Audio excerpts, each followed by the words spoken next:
Over to Norwood on the run. Gabe, oy, nabitawan on the pull-up. Ball's been slippery and it's been happening on both ends. Nakita natin kanina si PJ Simon. Ngayon naman si Gabe Norwood.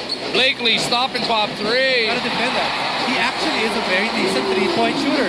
That's the... Hindi ka nang pamawala kay Blakely yung bola sa pagkakataong yun.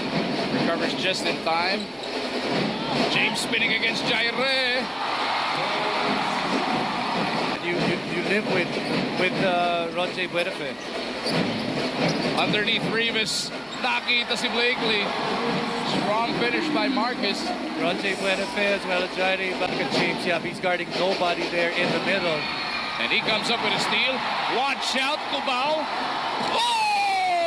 360 slam by Marcus Blakely. Husa na ng husto ng Bmeg ang rain or shine. Kaya naman daw sabi ni Coach, keep the ball moving. Nagiging stagnant ang kanilang offense and attack with pressure. Yan daw ang makikiki para matapatan nila ang panggigigil ng Bmeg. Balik sa inyo. Right on cue, Jason. Etong si Norwood taking it strong to the hole. Just so tough to beat.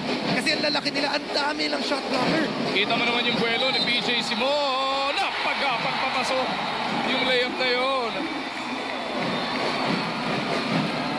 And this now is the first double-digit spread of this game, Jason. And it's just a good move on the part of PJ Simon. Behind the back and the wits to finish even with contact. Cornley telling his boys the same thing, come run with me.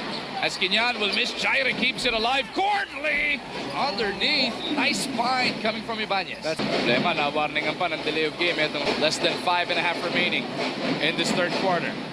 Simon na naman. Nilalamon niya ng buong depensa ni Buenafe dito. They've been mula doon. BJ now with 13. Norwood in trouble. Goes to Cornley. Finally gets a basket. May kasama pang foul. Good read on the part of Jamel Cornley. Aranya.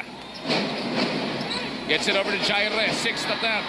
Bang! Finally, para kay Jaire Ibanez. Yeah. Baroka sa kabilang dulo. Doesn't want to take this one. Now he does. Bang!